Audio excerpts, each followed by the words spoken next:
Hello and welcome to Library Connection. I'm Mandy Cantrell, Youth Services Director at the B.B. Comer Memorial Library, and I'm glad you've joined us today. I want to take just a moment to thank TV47 for allowing us this time to tell our viewers about activities at the library, upcoming events, things in our community, and other topics. That's what we're talking about today, not necessarily an event at the library, but I'm talking with Jeff Wood. He is the infection preventionist. Yes. Right, I have to get that correct every time, at Coosa Valley Medical Center here in Sylacauga. And the topic on everybody's mind has been flu, seems like, for the last several weeks. That's right. Or months. So, and we talked about that one time.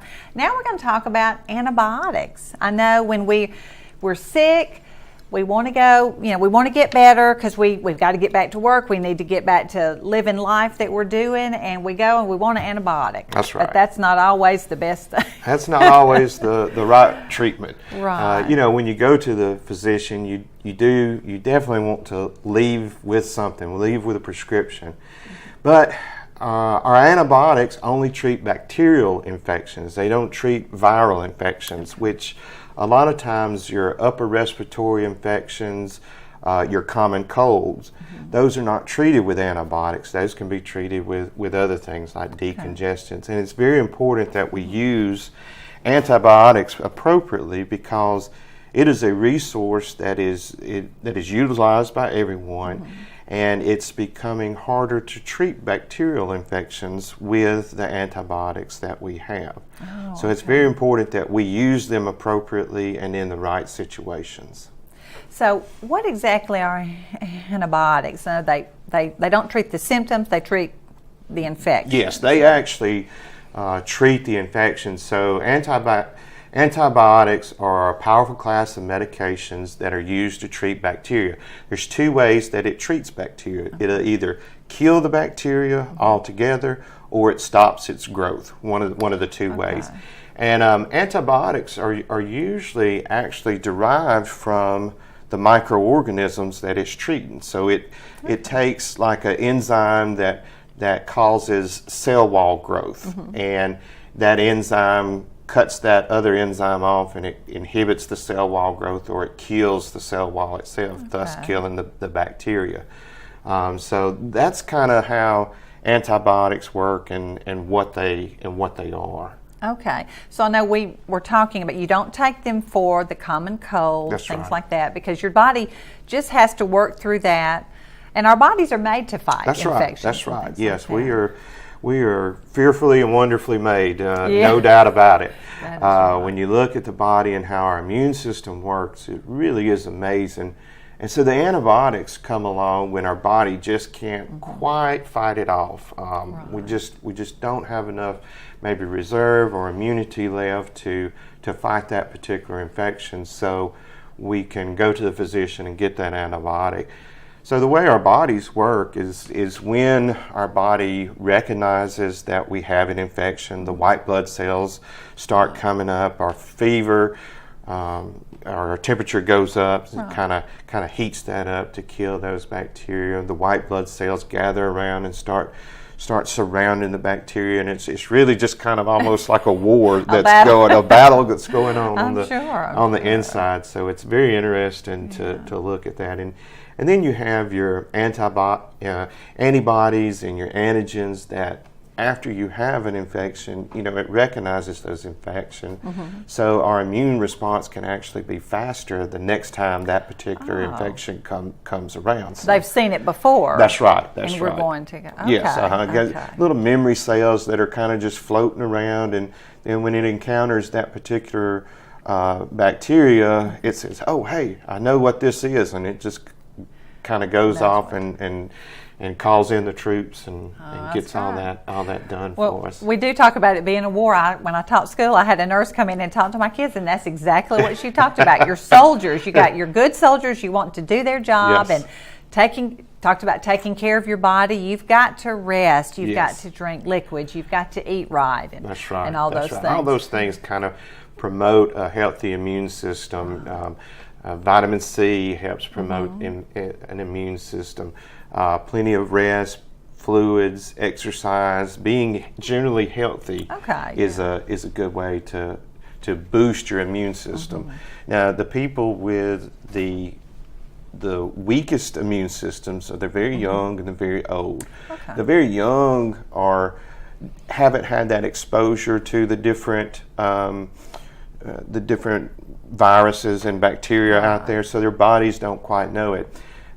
If an infant is breastfed, though, they do have those antigens, and some of that is transferred from the mother over to the infant. So that's a positive for breastfeeding. And then in the very old, what you find is the body's just not as responsive as it used to be. Just tired, yes.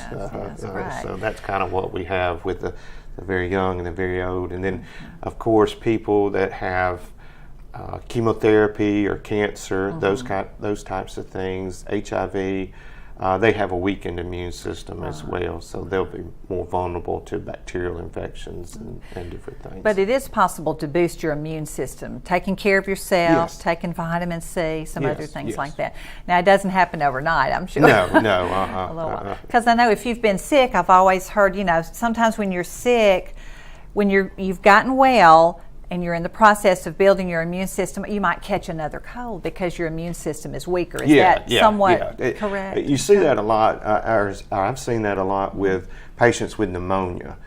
So they get better, the pneumonia is better, but they just don't have the stamina that they used to have. And because pneumonia is a bacterial infection in the lungs, and so they don't quite have the lung capacity that they did, so they really tire easier, can't do as much for as long of a period of time as they used to. So it takes time for the body to build back up and to get back to 100%. Well, that makes sense. You're just tired. That's You've right. been fighting. Your body's been working very hard. Exactly. And the fever is part of your body fighting it off. Yes, and fever will really make you feel bad. I mean, a high fever, and we define fever, or I base it on the CDC. CDC bases a fever of 100.4 degrees. So I know you hear a lot of people, they say, well, I had a fever of 99.4. Okay. But 100.4 is generally what we consider a fever. Right. So those lower fevers, maybe not enough to really be very worried about. But when you reach 100.4, you're feeling bad and you're feeling run down, and then 101, 102, you're really feeling bad, and then you start hallucinating and oh my goodness, all things. Several years ago, I had a fever of 102, and all I would say was, "What's up, Willis?" So 102 is where you really should. And it was miserable. Help. It was just a miserable experience. I mean, just ached all over. I believe I had the flu. This was several years ago, but it was a miserable time, and I can tell you, I felt terrible. Terrible. Well, I hope that doesn't happen again. Yeah, me too. Well, we're going to take a break for commercials. I hope you'll join us when we come back. Hi, it's Shawnee McNeil at South First Bank. This is a great time for you to buy or build a new home, or maybe refinance your present mortgage. Our rates are the lowest they've been in years, and that means saving you money. We've been helping our customers become homeowners in this area for nearly 70 years, and we can make our approvals right here in the office, and that means saving you time. We're located here in downtown Sylacauga. Come in and find South First, a better way to bank. Member FDIC, an equal housing lender. Marble City Pharmacy in Sylacauga is your destination for the highest quality health care. Our knowledgeable pharmacists are always available for questions about your medications or advice on taking over-the-counter products and supplements. Our friendly staff can assist you in choosing from our full lines of compression hose and medical equipment. And don't forget our gift department. We have a great selection of unique gifts for every occasion. Stop by today and see us. Marble City Pharmacy, where your health comes first. Coosa Valley Medical Center, one of the top 10 hospitals in Alabama, is also Sylacauga's largest employer. Services from the emergency room to surgery to cancer treatment to post-stroke care. You won't believe what's right in your backyard. It's Coosa Valley Medical Center in Sylacauga. So, if you're sick, in Alabama, choose one of the top 10 hospitals in Alabama. That is Coosa Valley Medical Center. Hello and welcome back to Library Connection. I'm Mandy Cantrell. I'm talking with Jeff Wood. He is the infection preventionist at Coosa Valley Medical Center. We've been talking about antibiotics, needing them for a bacterial infection, but not a viral infection. I almost have to write that down just to make sure I remember that. Good. Well, okay, let's say I'm sick. I go to the doctor and he says, yes, you have a bacterial infection. You need some antibiotics. Shots, pills, liquid, what are our choices and why do we take it? All sorts of choices there. There's probably more than that. There's a wide variety. So the shot is going to get in your body sooner. So it's going to go directly into the muscle, and from the muscle it's going to go into the bloodstream, and the bloodstream is going to be circulated around. It's going to be working on the bacteria quicker. By mouth or oral, so you're going to swallow it, it's going to go in your stomach, it's going to dissolve, and as it passes through your intestines and your colon, it's going to get absorbed into the bloodstream. So that's really kind of the difference. Same thing with liquid. The liquid is just there for basically children that can't swallow pills. Can't swallow pills, right. And of course, now in the hospital, we have the IV, which is the direct route into the bloodstream and into the circulation, so it works the quickest.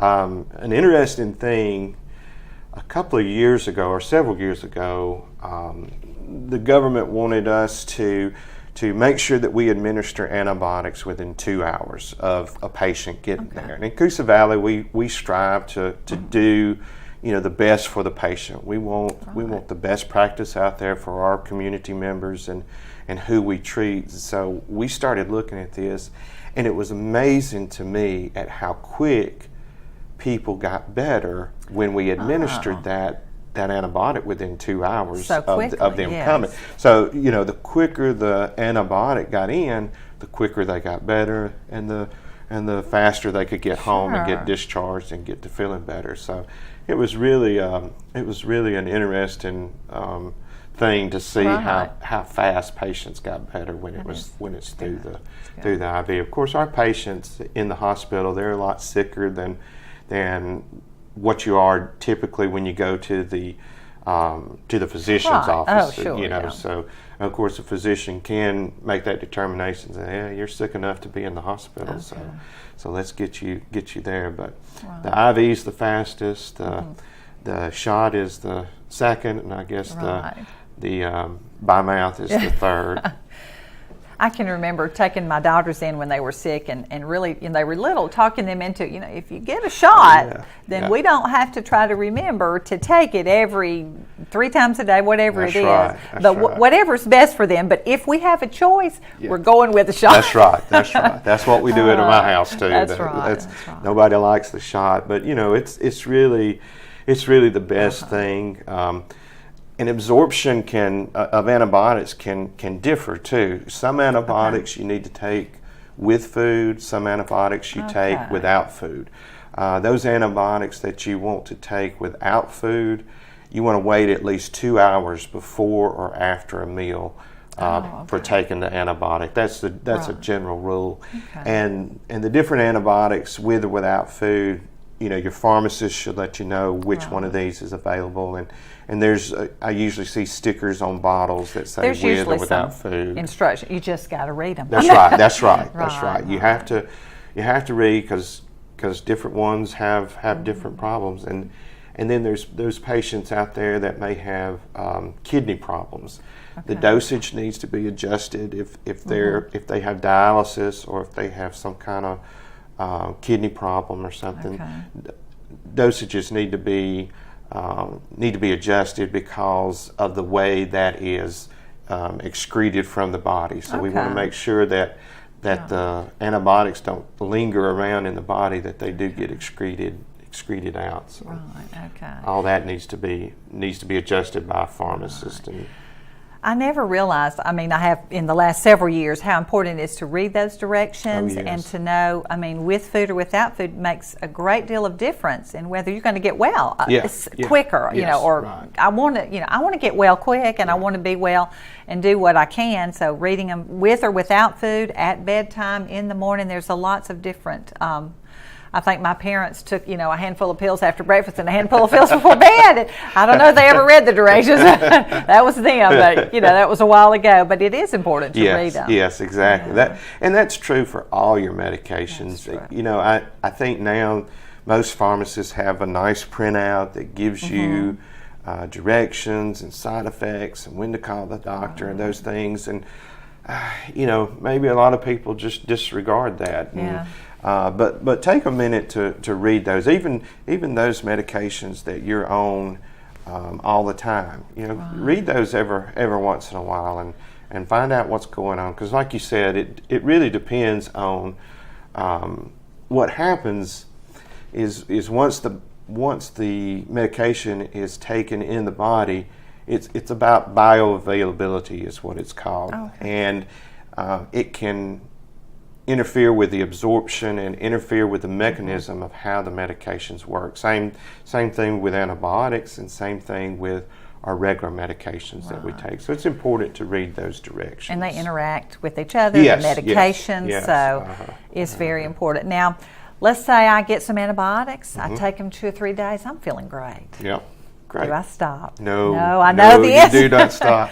And so many people do, I believe. Yes, you take them all to completion. So if you have a 14-day cycle and you're on day 3 and you feel good, continue to take those antibiotics because that's one thing that leads to resistance is when you get to feeling better and you stop taking it, there may be 2 or 3 extra bacteria in there that had just mutated enough to where it can survive.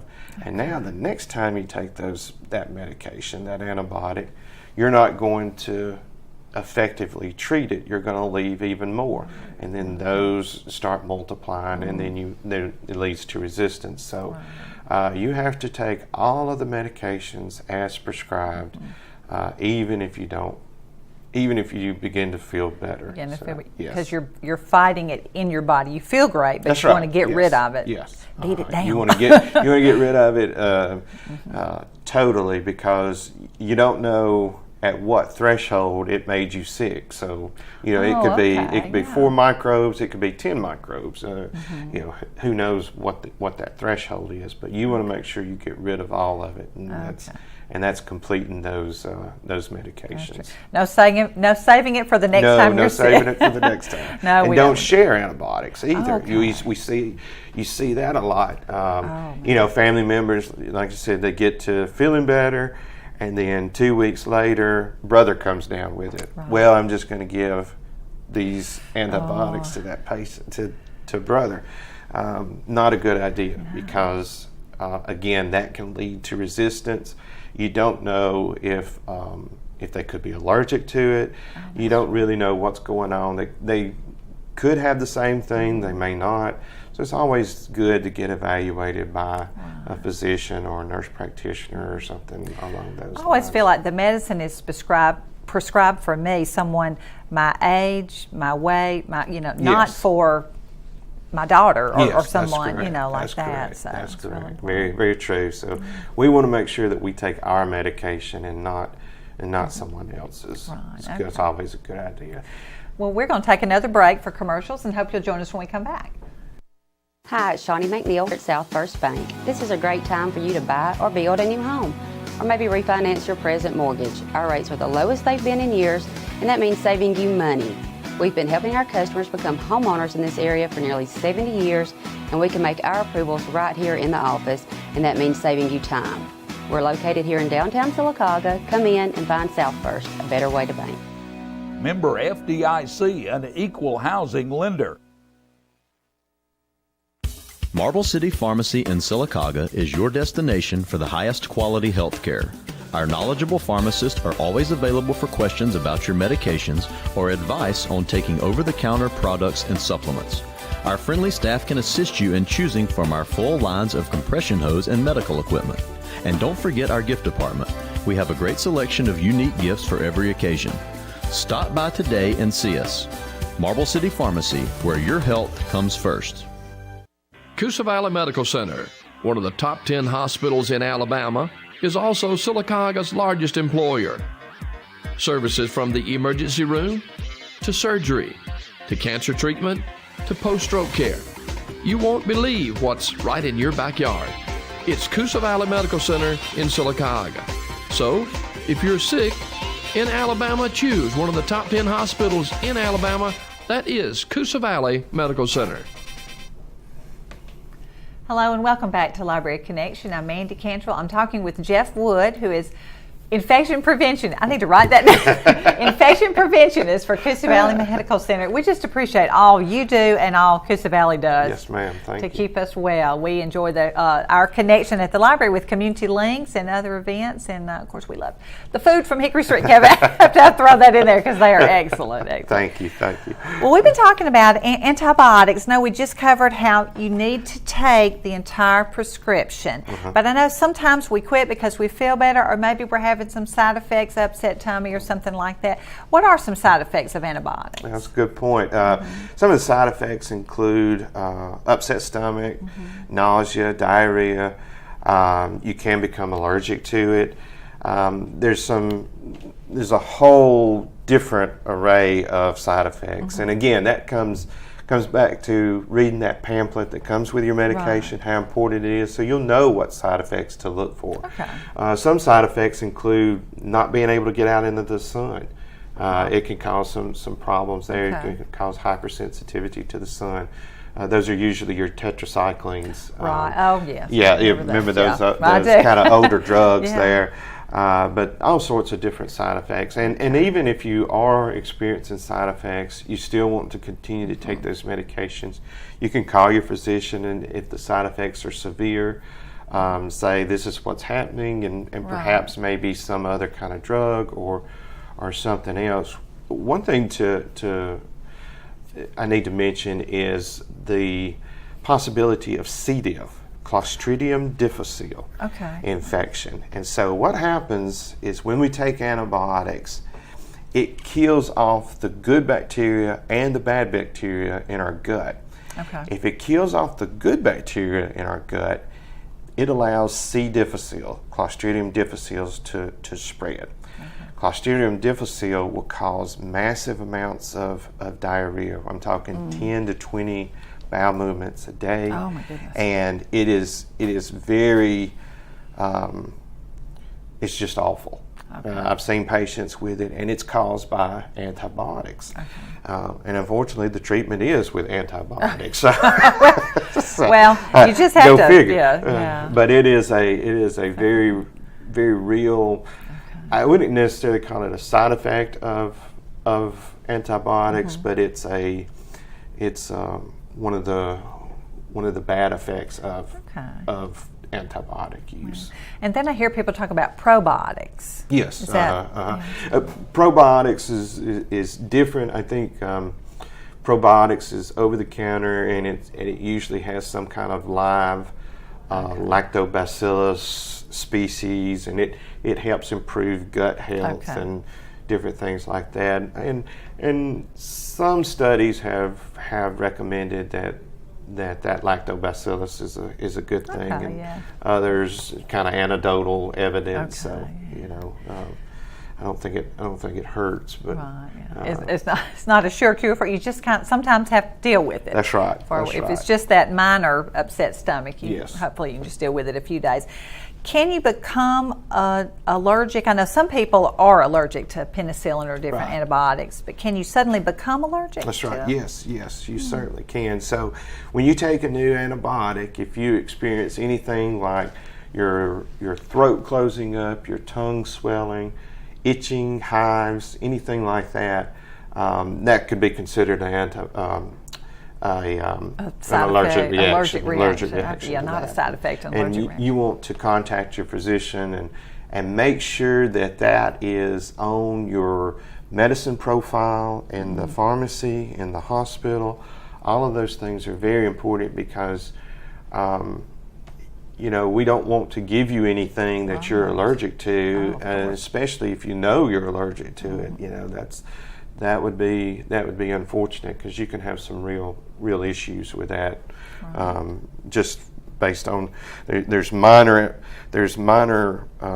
allergic reactions, and then there can be major allergic reactions as well. So read the pamphlet and just be aware of what might happen if you have an allergic reaction. Exactly. We talked about antibiotic resistance. Does that come from taking too many antibiotics? And what if you just keep having a sinus infection or an ear infection or something, and what do you do?